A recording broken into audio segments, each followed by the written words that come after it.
Welcome to V2 Kids Entertainment. கோலுவும் மோலுவும் ரொம்ப நல்ல நண்பர்கள். கோலு கொஞ்சம் பயந்த சுபாவம் உள்ளவன், ஆனா மோலு ரொம்ப தைரியசாலி. ஒரு நாள் தங்களோட கிராமத்துக்கு பக்கத்துல இருக்கிற கண்காட்சிக்கு 2 பேரும் போறதா முடிவு பண்ணாங்க.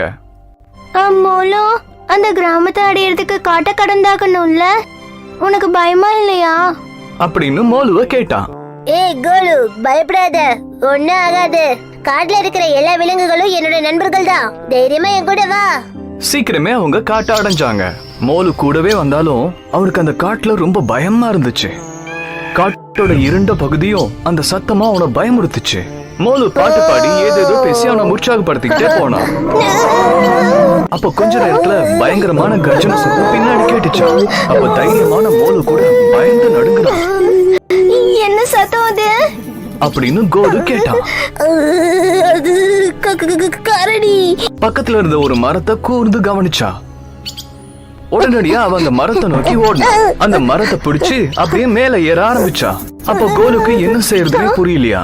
அப்பதான் அவனுக்கு ஒரு யோசனை வர ஆரம்பிச்சது. தரையில படுத்து தான் மூச்சு இழுத்து பிடிச்சுக்கிட்டான்.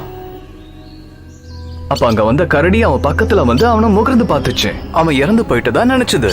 கரடி தன் நடைய கட்ட ஆரம்பிச்சது. அப்புறம் மோலு மெதுவா மரத்தை விட்டு இறங்கி கோலு கிட்ட போனான். காதுல அந்த கரடி ஏதோ கிசு கிசுன்னு ரகசியம் சொல்லிச்சு. என்ன சொல்லிச்சு? அதுவா, என்ன எச்சரிக்கை பண்ணுச்சு. சுயநலம் பிடிச்ச நண்பர்கள் கிட்ட இருந்து ஒதுங்கி இருக்கணுமா அப்படின்னு கோலு சொன்னதை கேட்டு மோலு அவமானப்பட்டான். அதுக்கப்புறமும் கோலு சொன்னா, ஆனா நீ என்னோட பெஸ்ட் ஃப்ரெண்ட். இந்த ஒரு தடவை மட்டும் நான் உன்னை மன்னிக்கிறேன். ஆனா இதே தவிர நீ எப்பவும் தொடர்ந்து செய்யக்கூடாது. 2 நண்பர்களும் தொடர்ந்து நடக்க ஆரம்பிச்சாங்க. தவறு செய்யறது மனித இயல்பு, ஆனா மன்னிக்கிறது தெய்வ குணம். Please subscribe and thanks for watching. Thank you.